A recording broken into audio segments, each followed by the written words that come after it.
On my 8th birthday, I got a present that would change my life forever. It was a beautiful doll that looked a lot like me. That is why my grandmother Asha bought it for me. I named her Luna. However, days after I got the doll, things began to get weird, but I didn't notice. I slowly became unsocial, never having kids over. All I needed was Luna to make me happy. She was my best and only friend. I just went to school and came home daily. I never bothered to make friends or talk to teachers. I even stopped trying in school. I had been a perfect student until I got the present. Nobody really noticed though, so I didn't mind. After about a week of having Luna, I stopped eating real food. I just didn't feel right eating normal food, so I would always go out to the backyard. We lived on the edge of Ridge Hollow. After telling my mom, Priya, I wasn't really hungry that night and find some woodland creature to hunt and kill for dinner. My mom didn't notice me not eating much until week 3. She even took me to the doctor a few times, asking about what was wrong with me. The doctor always had the same answer. I was at a healthy weight and was not sick. After our 3rd visit to Dr. Bennett, my mom decided I was fine and just going through a stage, as she called it. After a month of having Luna, my mom noticed me sleeping in my closet instead of my usual place, my bed. And when she would come to check on me, not only would I be in the closet, but Luna would be in my bed. I would also sleep with my eyes wide open. My mom just ignored it, also saying it was a stage. 3 months later, I got a haircut. I wanted a bob, and that is what I got. The creepy thing was, after I got my haircut, Luna's hair started to fall out. It only stopped when her hair was exactly like mine. My mom then knew things were not right with the doll, but I would not part with it because Luna was my friend. She was the only one who understood me. My mom also told me that when she was about to fall asleep, she would find Luna right next to her bed. Luna would stare at her intently. My mom would put her back in my room, but always find Luna in the same spot when she went back to bed.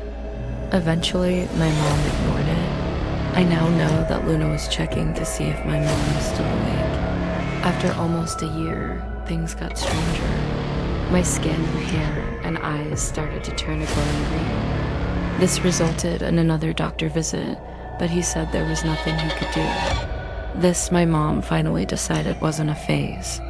She watched me as much as possible. She even quit her job, a crazy move for a single mother, so she could homeschool me and make sure nothing happened to me. Then the worst night of both of our lives happened. My mom woke up in the middle of the night after hearing the back door open and slam shut. She ran outside after noticing that I wasn't in my bed, and neither was Luna. Once outside, she spotted us immediately. We were walking towards the lake at the edge of town, hand in hand. She ran after us and was almost too late. Luna was leading me into the water, clearly trying to drown me. Luna turned her head all the way around towards my mom. She smiled a sick, malevolent grin that sent shivers down her spine. My mom knew she had to act now, before it was too late. She ran to me and grabbed my hand, but I pushed her away. She fought until she had me, struggling in her arms. She placed me in my bed and locked me in. She sat there, trying to comfort me. I was hysterical. Then we heard the tapping. We looked at the window and found Luna standing there staring at us with her evil green eyes. My mom opened the window and grabbed her. My mom ran out of my room and threw Luna in the fireplace.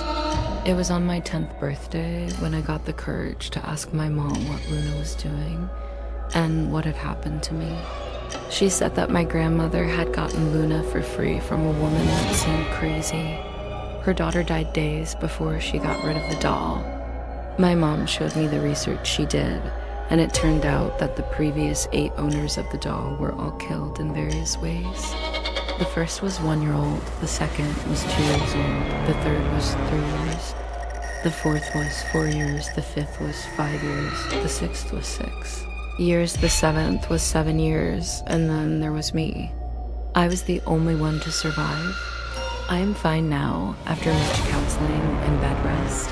Unlike the unlucky 7 girls who came across Luna, the watching dolly, which is what my family has called her to this day.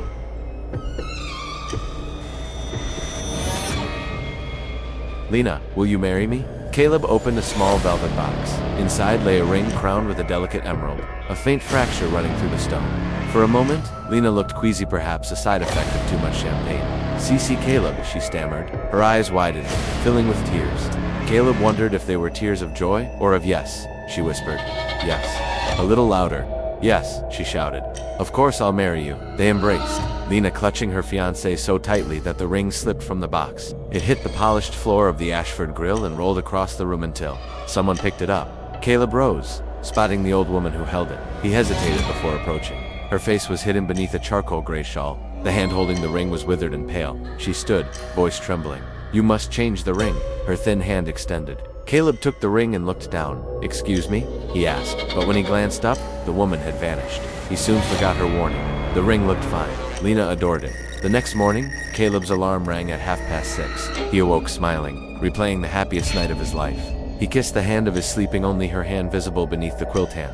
Slipped away to work at Haven & Co., the Manhattan modeling agency where he was a photographer known for capturing youth and light. He didn't realize it would be the last normal morning of his life. Lena stirred late, her back aching, vision hazy. She struggled to stand, a dull headache pounding. Reaching the bathroom, she rummaged through the cabinet for painkillers, never glancing at the mirror as she usually did. She swallowed 2 tablets and splashed water on her face. Finally, she straightened and looked up. A scream tore from her throat. Meanwhile, Caleb enjoyed his day behind the camera, feeling like a changed man, engaged, settled, certain of his path. He headed home whistling, key in hand. "Honey, I'm home," he called. Silence. He checked the living room, the kitchen, the downstairs bath. Empty. Panic rising, he bounded upstairs. There was Lena under the covers. "You gave me such a fright," he said, approaching. The quilt quivered. "Come on, that's enough joking." "No answer. You're scaring me, Lena." He yanked back the quilt and froze. An old woman sat sobbing, her hands thin and gray. On the ring finger of her left hand gleamed the emerald ring with its unmistakable crack. "Elena, don't look at me," she whispered, her voice identical to the woman from the restaurant. Caleb's stomach lurched, but he couldn't move. After a long, horrified minute, he stepped back. "I'm sorry," he said softly, and fled the room. Somewhere else in New York, a hooded figure entered the Ashford grill. She spotted a young couple laughing together. She took a seat nearby and waited. Hours later, the cafe emptied. Only the woman in the corner remained. She rose and walked out into the night. Following an invisible guide, she made her way to Central Park. As the clock tower of nearby Vanderbilt Mansion chimed midnight, she removed her hood, revealing a beautiful woman of around 40 with long flowing red hair. Her eyes shone green in the darkness. "This is the last one," she murmured, holding up the emerald ring, the last piece of the collection. She approached a large oak tree at the edge of the park, climbed its gnarled branches, and disappeared among its leaves. In the early hours, Caleb paced Lena's apartment, fear gnawing at him. He tried her mobile, but it went straight to voicemail. The apartment was empty. Where could she have gone? Had something terrible happened? He poured himself a glass of water, his hand shaking. In the bathroom, his reflection stared back. His normally sun-kissed skin was sallow. His blue eyes were dark with worry. He splashed cold water on his face, trying to summon his wits. What should he do? Just then, the front door opened. "Lena," he breathed, rushing forward. It was her, or rather the woman, who had taken Lena's form. She wore a simple white nightgown, her hair loose around her shoulders. "Where have you been? Why haven't you answered your phone?" Caleb asked, grasping her arms. She flinched. "I have been to the shop," she replied weakly. "The shop?" He frowned. "What shop?" But the old woman had already turned away. "I want to sleep," she said quietly. And Caleb watched helplessly as she got into bed. He followed her there, wanting to keep her safe, but there was no getting under the covers. She seemed repulsed by him. He felt her recoil whenever he touched her. "Why are you here?" she whispered, turning away again. Caleb knew he was only making things worse. He slid out of bed, not daring to speak. Maybe this was all some strange dream. Surely in the morning Lena would be back. In the meantime, he'd protect her somehow. He fetched blankets, pillows, and sleeping bags, making a makeshift fort in the living room. He curled up inside it, keeping watch. Hours passed. Dawn crept in, gray light filtering through the curtains. Still, Lena slept on, her breathing shallow. Caleb dozed fitfully, his dreams filled with the old woman and the fractured emerald. When he woke properly, Lena was gone. He rushed to the bedroom to find her sitting on the edge of the bed, back to him. "Lena, honey, you scared me," he said, taking a step forward. She didn't reply. Her shoulders shook. He reached out and gently touched her hair. She shuddered and spun around. "Stay away from me," she hissed. Who are you? What have you done with my fiancée? He recoiled, hurt flashing across his face. She looked away, tears brimming in her eyes. It's no use, she whispered. She's gone. The ring, it changed me. She told him everything. How she had woken up possessed by an ancient spirit bound to the emerald. How she had tried to resist, but the power of the ring was too great. And now there's nothing left of me, she cried. Caleb felt only concern. This wasn't the Lena he loved, nor the woman he had seen in the restaurant. Whoever she was, he wanted to help. She looked up, hope dawning in her eyes. Can you take me to the restaurant? To the place where I changed? Of course, but what will that do? The spirit is bound to the ring, she explained, but it can only be banished where it was summoned. We need to break the curse. Caleb wrapped her in the tightest hug he could manage. I won't let you go, she whispered. Thank you. At the restaurant, the woman changed once more, becoming the old crone from before. I must do this alone, she rasped, wringing her hands. I won't allow it, he said firmly. We face this together. She raised her head, eyes blazing with power. Foolish, mortal, you cannot help her, nor defeat me. With a flick of her wrist, shadows shot forth from her fingertips, coiling around Caleb. He gasped, thrashing to break free. The woman continued. Your love for her blinded you to her flaws, her sickness, her lies. Now you suffer the consequences. He strained against the shadows, fear clawing at him. Let me go, he choked. Please, you don't understand. I love her. I only want to help. The crone cackled. Ha, love. A foolish, fleeting emotion, nothing more than a chemical reaction. I, however, am eternal. With the emerald complete, I shall rule this world. She tightened her grip, draining the color from his face. Suddenly Caleb felt Lena beside him. Leave him alone, she commanded, her voice stronger than before. She pressed her palms against the shadows, which dissipated instantly. No, you won't help me, the crone snarled. Now you belong to me. She lunged at Lena, but she dodged easily, sending the ring flying. It rolled across the floor, stopping at Caleb's feet. He picked it up, the emerald glowing ominously. Lena approached, extending a hand.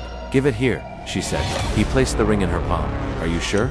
Because you may not come back, he warned. She looked at the ring, then at him, her eyes shining with newfound strength. There's no choice. I have to try. She closed her fingers around the emerald and smiled sadly at Caleb. Thank you for everything, for showing me what it meant to be human. She leaned forward and kissed him, then tossed her head back and swallowed the ring whole. A blinding green light filled the room. When it faded, Lena stood where the crone had been. In her hand lay the emerald, now fractured no more. The woman stumbled back. How? She whispered. You broke the spell, Lena replied softly, though her tone was firm. Yes, but now I must find my own way, the woman said, her form flickering.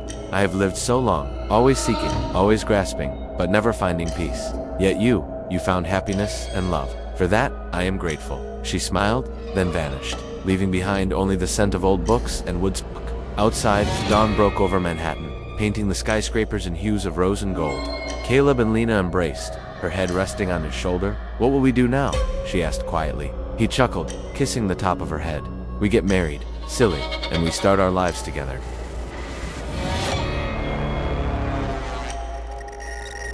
This is a story I heard from my Korean friend Ji-hoon. He swore every word was true, but he refused to tell me the exact province in South Korea where it happened. He said 2 people died and that the police questioned him for hours. At the time, Ji-hoon was 17 and had landed a summer job at an electronics shop in the port city of Busan. One humid evening, the store manager suggested taking all the employees out for dinner. Their chosen restaurant was in the Baekdu Mountains, and to reach it they needed to cross an old suspension bridge, stretched across a deep gorge. There were 5 of them altogether, so they took 2 cars. The manager, Mr. Kang, drove the lead car with 2 teenage boys in the back. Ji-hoon followed behind in his old sedan, with his co-worker Manesio in the passenger seat. Because the manager missed a turn earlier, it was nearly twilight when they finally reached the suspension bridge.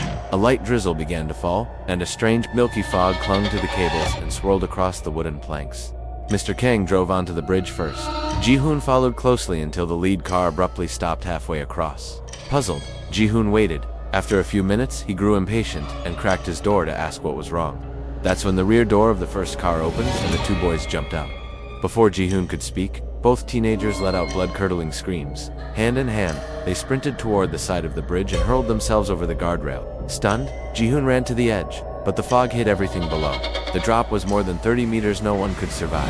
When he approached the lead car, he found Mr. Kang hunched over the steering wheel, knuckles bone white, tears streaking his face. Over and over he muttered, I want to do it but I can't.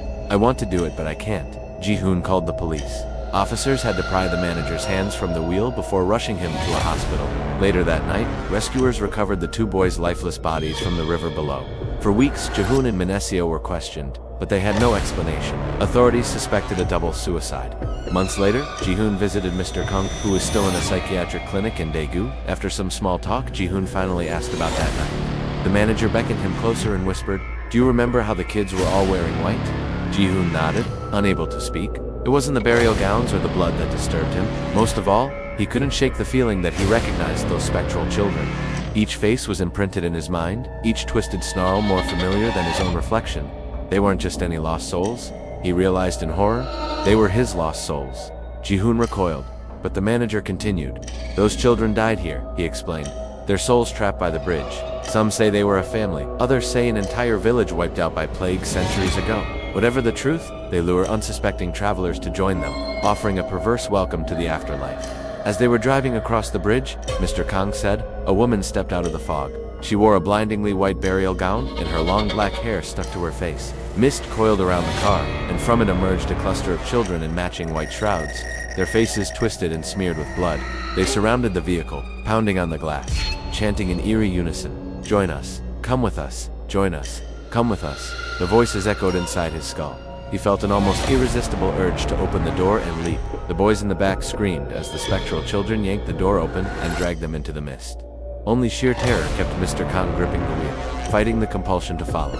The manager trailed off, eyes blank. Ji-hoon felt a chill crawl up his spine, prickling his skin. He wanted to shake Mr. Kang, demand an explanation, but his throat was hoarse, his limbs heavy. As if sensing his fear, the manager suddenly snapped out of it, grabbed his arm with surprising strength and hissed, "Don't ever cross the Baekdu Gorge Bridge again. They're waiting. Next time, they'll take you too." Then he turned away, defeated. For a moment, Ji-hoon simply stared at the back of the manager's head, grappling with the implications of his story. As he finally rose to leave, he glanced back at the prone form slumped in the chair. With a start, he noticed the manager's hands were white as snow, smooth and unblemished. But before Ji-hoon could dwell on it, Mr. Kang turned, eyes shining with manic energy. "Let's go," he exclaimed, extending a hand to help Ji-hoon up. "We have to get out of here."